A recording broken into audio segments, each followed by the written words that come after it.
Hello hi सांग माने नमस्कार जय जगन्नाथ। बहुत दिन पर सूर्योदय देखली आउ स्टार्ट कली मोर ब्लॉग।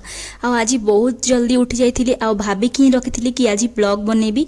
आउ जेहेतु एबे मार्च एप्रिल मास आसिलानी तो आंब पूरा दोल पूर्णिमा चली गलानी तो आंब पूजा मध्य सरलानी आ आंब गुड़ाक पूरा बड़ बड़ हो सारानी। आपण मानकु देखा जाउथबो कि नाही मु कहि परिबिनी किंतु जूम करिकी देखैछि जेतिकी पारिली। तो एठी देखंतु मोर अपराजिता गछटा एबे मु भांगी देइथिली तापर सी आउ थरे बढ़ी तो कढ़ आसला फुल होची 7-8टा दिन रे। तो गोटे दिन रे 7-8टा फुल होची आ तापर बहुत सारा फुल मु कलेक्ट करके नेकी आस्तिली जेहेतु आज मंगलवार। तो मंगलवार दिन भिडियोटा मु स्टार्ट करची आ मंगलवार माने जेहेतु चैत्र मासर मंगलवार तो भिडियो करी बोली पूरा मनरु भाबी ही थिली। आ एठी टमाटो गछ टिके लागिची आ तापर अधिका गछ किछि नाही सब गुड़ाक जेहेतु सुखी गला खरा दिन पानी मु जते बेले न थाए घरे पानी दवापाई बहुत असुविधा हुए आ गछ गुड़ाक सुखी जाए आसला पर देखापी भल लगे से लगी मु गछ अधिका लगौनी कहीं मु रही पारनी घरे।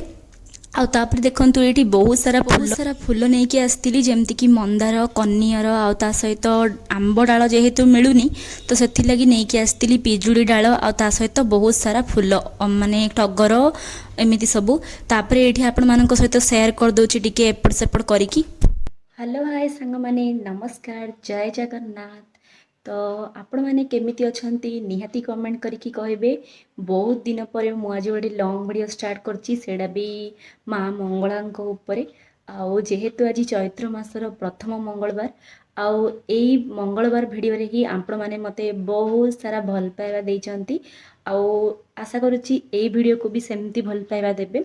तो निहाती भाव रे वीडियो रे आपण माने जोड़ी हेकि रुहंतु मोर चैनल को दया करिकी अल्प अल्प सब्सक्राइब करंतु। माने कमी जाउची सब्सक्राइब आउ जे माने मनर इच्छा ही बढ़ुनी मोटिवेशन मिलुनी कि वीडियो बनैबा पई जेहेतु आपण माने किछि एते ये दउनांती ता सहित मु भी आपण माननको आउ किछि माने देई पारुनी वीडियो बनेकी काहेना अलगा सब काम रहउची आउ जेतेले किछि व्यू आसुनी किछि सब्सक्राइबर किए देखुना पूर्व दिन माने काली राति ही सब गुड़ाक काम मु सार देइची।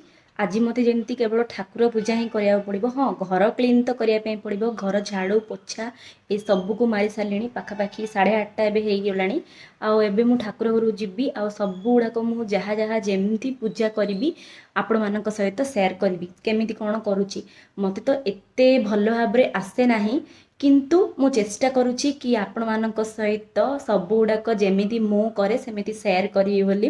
तो सब गुड़ाक जिनस नहीं आछि आउ फूल भी मिलची माँ मंगलांक प्रिय मंदार आउ एटा मु पिनची गोटे न्यू नाइटी देखंतु केमती कोन लागुची।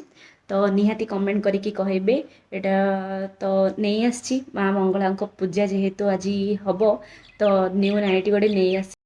आशा करुची पूर्व वर्षर चैत्र मास मंगलवार भिडियो जेमिति भाबरे मोर आपण माने भिडियो गुड़ाक एते सुंदर भाबरे भल पाइबा देइथिले सेही भली भाबरे एई वर्ष भी मु माँ मंगलांक पूजा करिबी आ प्रत्येक पाली चेष्टा करिबी गोटे गोटे लॉन्ग वीडियो छाड़िया पई। तो सब 12 मास तो मो शॉर्ट वीडियो छाड़े माँ मंगलांकर गीत रखिकी शॉर्ट वीडियो गुड़ाक छाड़े मंगलांक उपरे। तो लॉन्ग वीडियो एबे छाड़ी बोली भाबुची एबे जो 4 पाली चैत्र मासर। तो आपण माने सेमती भल पाइबा देबे बोली आशा करुची। आउ जदि नुआ अछंती चैनल रे निहाती भाबरे टिके सब्सक्राइब करनियंतु आ गोटे गोटे लाइक करंतु चैनल रे जदि नुआ अछंती सब्सक्राइब करंतु कमेंट करंतु जय माँ मंगला बोली। तो माँकर कथा कौन बा कहिबा माँ नथिले ए दुनिया रे किछि भी ये नाही। हाँ ए रिंगटा नुआ रे मु नेकी आछि कहिबे तो केमती कोन लागुची यार डिजाइनटा तो पाखरो देखोची। तो ये देखी दिंतु रिंग रो माने लुकटा फुल लुकटा तो एमती किछि अच्छी आउ केमती कोन लागुची यार डिजाइनटा आपण माने मते कमेंट करके कहबे। तापरे चलंतु स्टार्ट करिबा माँ मंगलांक पूजा। तो ये देखंतु सब गुड़ाक जिनस पत्र मोर रही आ एपटे सब गुड़ाक मु सफा भी कर देछि क्लीन केवल यही बासन गुड़ाक धुआ धुई करी आउ कपड़ा फपड़ा सबू ही सफा कर देछि। आउ माँ को गोटे नुआ वस्त्र पिंधेबी आ ता सहित समस्त वस्त्र धुआ धुई कर देथिली ना तो सब गुड़ाक ପିନ୍ଧା ପିନ୍ଧି କରିବି ଆଉ ଆପଣମାନଙ୍କ ସହିତ ତାପରେ ହିଁ ସେୟାର କରିବି। ତ ଏଇଠି ଦେଖିଦିଅନ୍ତୁ ମନ୍ଦାର ଆସିଯାଇଛି, ତା ସହିତ ଅଲଗା ଅଲଗା କିଛି ଫୁଲ, ଆଉ ଏଇଠି ଯେତେ ସାରା ଆମର 8 ପ୍ରକାରର, ଯେହେତୁ ପ୍ରଥମ ପାଳି 8 ପ୍ରକାରର ଫଳମୂଳ ସବୁ ପୂଜା ହବ, ସେଥିଲାଗି ଫଳମୂଳ ତା ସହିତ ବେଲପତ୍ର ମାଙ୍କୁ ଲାଗି। ଯେହେତୁ ଆଜି ମଙ୍ଗଳବାର ତ ଇଚ୍ଛା ହେଲା ଗୋଟେ ଝୋଟି ଆଙ୍କିଦେଲି। ମୋତେ ତ ଝୋଟି ଏତେ ଭଲ ଭାବରେ ଆସେନି, ତଥାପି କରିଛି, ଦେଖନ୍ତୁ କେମିତି କ'ଣ ଲାଗୁଛି। ଆଉ ବାକି କାମ ସବୁ ଗୁଡ଼ାକ ସରିଗଲାଣି। ତାପରେ ଆସନ୍ତୁ ଯିବା। ତ ପୂଜାପୂଜି ଷ୍ଟାର୍ଟ କରିବା ଆଗ ମେନ୍ ଦରକାର ହେଉଛି ଯାହା ଯାହା ପୂଜାର ସାମଗ୍ରୀ, ଯେମିତିକି ପ୍ରଥମେ ହେଉଛି ଫୁଲ, ମାଙ୍କର ପ୍ରିୟ ମନ୍ଦାର, ଆଉ ତା ସହିତ ରଜନୀଗନ୍ଧା, ଲିଲି ଫୁଲ, ମଲ୍ଲି, ଏମିତି ସବୁ ବହୁତ ସାରା ମୁଁ ନେଇକି ଆସିଥିଲି ମାର୍କେଟକୁ ଯାଇକି କିଣିକି। ଆଉ ତାପରେ ଆଉ କିଛିଟା ଫୁଲ ମୋତେ ବାହାରେ ହିଁ ଆମ ଘର ବାହାରେ ମିଳିଯାଇଥିଲା। ଆଉ ତାପରେ ମୁଁ ଠାକୁରଙ୍କୁ ମାନେ ସବୁ ବସ୍ତ୍ର ପିନ୍ଧେଇବି, ନୂଆ ବସ୍ତ୍ର, ଆଉ ତା ସହିତ ଠାକୁରମାନଙ୍କୁ ଗାଧେଇକି ବସ୍ତ୍ର ଗୁଡ଼ାକ ମୁଁ ପିନ୍ଧେଇ ଦେଲି। ଆଉ ମଙ୍ଗଳାଙ୍କ ପାଇଁ ନୂଆ ବସ୍ତ୍ର ଆଉ ଗଣେଶଙ୍କ ପାଇଁ ନୂଆ ବସ୍ତ୍ର ନେଇକି ଆସିଥିଲି ଆଉ ପିନ୍ଧିଦେଲି। ଆଉ ତାପରେ କୁମ୍ଭ ମଧ୍ୟ ଏଇଭଳି ଭାବରେ ଯେତିକି ଫୁଲ ମୋ ପାଖରେ ଥିଲା ସେଇ ସବୁ ନେଇକି ସଜେଇ ଦେଲି। ଆଉ ମାଙ୍କୁ ଲାଗେ ଦୁବ, ବେଲପତ୍ର, ତା ସହିତ ମାନେ ମନ୍ଦାର, ଏଇସବୁ ଯେତେ ଫୁଲ ଆପଣ ଲଗେଇ ପାରିବେ। କିନ୍ତୁ ମୋର ଯେହେତୁ ଛୋଟ ଫଟୋଟା, ଫୁଲ ଦେବା ପାଇଁ ହେଲେ ପଡ଼ିଯାଉଛି, ମାନେ ଠାକୁରଙ୍କର ଫଟୋଟା ଏପଟେ ଆଗକୁ ମାନେ ପଡ଼ିଯାଉଛନ୍ତି, ସେଥିଲାଗି ମୁଁ ଅଧିକ ଫୁଲ କୁମ୍ଭ ପାଖରେ ହିଁ ଦିଏ, ଫଟୋ ପାଖରେ ନ ଦେଇକି। ଏଠି ମୁଁ ପଞ୍ଚାମୃତ ମଧ୍ୟ ପ୍ରସ୍ତୁତ କରିଥିଲି, ଯେମିତିକି ଗୁଡ଼, ଘିଅ, କ୍ଷୀର, ଦହି, ମହୁ ଏଇସବୁ ନେଇକି। ଆଉ ଆପଣମାନେ ସବୁ ୟୁଜ୍ କରିକି ଆପଣମାନେ ପଞ୍ଚାମୃତ ବନେଇ ପାରିବେ। ଚୈତ୍ର ମାସରେ ପଞ୍ଚାମୃତଟା ହେଉଛି ମୁଖ୍ୟ। ଆଉ ଏଇଠି ଦେଖନ୍ତୁ 8 ପ୍ରକାର ଫଳମୂଳ, ଯେହେତୁ ଏଇଟା ପ୍ରଥମ ପାଳି ତ ତା ସହିତ ଲିଆ, ଗୁଡ଼ ଆଉ ତା ସହିତ ଚେରି କୋଳି ଏଇସବୁକୁ ମୁଁ ପୂଜା କରିଥିଲି। ଆଉ 8 ପ୍ରକାର ଫଳମୂଳ ଯେମିତିକି ନଡ଼ିଆ, କଦଳୀ, ଆପଣମାନେ ଯେମିତି ଯାହା ଯାହା ଫଳମୂଳ ନେଇପାରିବେ। ଆଉ ଏଇଠି ଦେଖନ୍ତୁ ଦୀପ ମଧ୍ୟ ଲାଗିଗଲାଣି। ଆଉ ତାପରେ ମୁଁ ଚାଲିଲି ବହି ପଢ଼ିବା ପାଇଁ, ଯେମିତିକି ଖୁଲଣା ସୁନ୍ଦରୀ, ଆଉ ତା ସହିତ ଚୈତ୍ର ମଙ୍ଗଳବାର ବହି, ତା ସହିତ ପ୍ରଥମେ ସ୍ତୁତିମାଳିକାର ମୁଁ ଗଣେଶଙ୍କ ବନ୍ଦନା ପଢ଼ିଥିଲି, ଆଉ ତା ସହିତ ସର୍ବମଙ୍ଗଳା ସ୍ତୁତି ସହିତ ମଙ୍ଗଳା ସ୍ତୁତି, ଏମିତି ସବୁ ପଢ଼ିକି ମୁଁ ଆରମ୍ଭ କରିଥିଲି।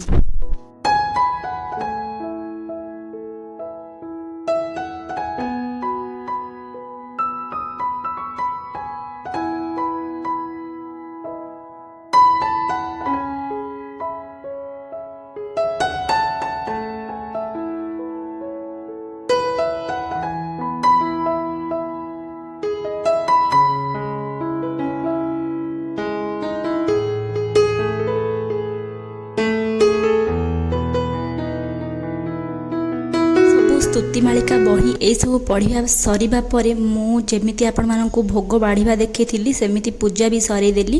ଆଉ ତା ସହିତ ମୁଁ ପୂର୍ବରୁ ଦୀପ, ଧୂପ, ଝୁଣା ଏଇସବୁ ମାଙ୍କୁ ଅର୍ପଣ କରି ନେଇଥିଲି। ଆଉ ଏଇଠି ଭୋଗ ମଧ୍ୟ ମୋର ସରିଗଲା। ଆଉ ଆପଣମାନେ ବି ଦେଖନ୍ତୁ କେମିତି, ମାନେ ଯେଉଁମାନେ ଆଗକୁ କରିବା ପାଇଁ ଚାହୁଁଛନ୍ତି କି ଜାଣିନାହାନ୍ତି, ବହୁତ ଜଣ ମୋତେ କମେଣ୍ଟ କରିଥିଲେ ପୂର୍ବ ବର୍ଷ କି କେମିତି କ'ଣ କରୁଛ, ଗୁଆ ରଖିଛ କି? ହଁ, ମୁଁ କାକଡ଼ପୁରରୁ ଗୁଆ ଲଗେଇକି ନେଇକି ଆସିଛି ଆଉ ମାଙ୍କୁ ପୂଜା କରୁଛି। ଏଇଠି ମୁଁ ଚାଲିଲି ଡାଲମା ପ୍ରସ୍ତୁତି କରିବା ପାଇଁ। ତ ମୁଁ ଯେହେତୁ ଆଜି ଅନ୍ନ ଖାଇବିନି, ତ 12 ମାସ ମଙ୍ଗଳବାର କଲେ ମୁଁ ଗୋଟେ ଥର ଭାତ ଖାଏ ଅରୁଆ, ଆଉ ଗୋଟେ ଥର ଉପମା, ଏମିତି ଯାହା ବି ଆପଣ ଜଳଖିଆ ବନେଇକି ଖାଇପାରିବେ। ଯେହେତୁ ପ୍ରଥମ ପାଳି ମଙ୍ଗଳବାର ଥିଲା, ଖେଚେଡ଼ି ଟିକେ ବନେଇକି ଘିଅରେ ମାଙ୍କୁ ପୂଜା କରିଥିଲି, ଘିଅର ଖେଚେଡ଼ି। ଆଉ ତାପରେ ଆପଣମାନେ କେମିତି କ'ଣ ମଙ୍ଗଳା ଓଷା କରନ୍ତି ନିହାତି ଭାବରେ କମେଣ୍ଟ କରିକି କହିବେ। ଆଉ ଯେତିକି ଯାହା ପାରିଲି ଭିଡ଼ିଓ ବନେଇ ଦେଇଛି। ଏଇଠି ଆଳତି କରିବା ପାଇଁ ଅପେକ୍ଷା କରିଥିଲି, ଆଉ ଆଳତି ମଧ୍ୟ ସରିଲା। ତାପରେ ମୁଁ 3:30 ବେଳେ ପରଟା ଆଉ ଡାଲମା ଖାଇ ନେଇଥିଲି, କାହିଁକିନା ଏଇଟା ଦିନ ବେଳେ ପୂଜା, ସରିଗଲା ପରେ ଆପଣ ଖାଇପାରିବେ। ତ ଏମିତି ମାନେ ଖାଇ ନେଇଥିଲି। ଆଉ ତାପରେ ସନ୍ଧ୍ୟାବେଳ ଯାଏଁ ମୁଁ ଦେଖୁଥିଲି ଦୀପକୁ, ଜଡ଼ା ସରିଗଲେ ଦୀପକୁ ଦେଖିବା ପାଇଁ ପଡ଼େ, କାହିଁକିନା ଦିନ ସାରା ରାତି ଯାଏଁ ଦୀପ ଲାଗିଥାଏ। ତ ଆପଣମାନେ କେମିତି କ'ଣ ଭିଡ଼ିଓ ଲାଗିଲା କହିବେ କମେଣ୍ଟ କରିକି, ଜୟ ମା ମଙ୍ଗଳା ବୋଲି ଲେଖିବେ। ଆଉ ମାଙ୍କୁ ଆପଣମାନେ କେତେ ମାନନ୍ତି ସେଇଟା ମଧ୍ୟ କହିବେ। ଭିଡ଼ିଓ ଯଦି ଟିକେ ବି ଭଲ ଲାଗୁଛି ଲାଇକ୍ କରିବେ, ଚ୍ୟାନେଲରେ ନୂଆ ଦେଖୁଥିଲେ ସବସ୍କ୍ରାଇବ୍ କରିବେ।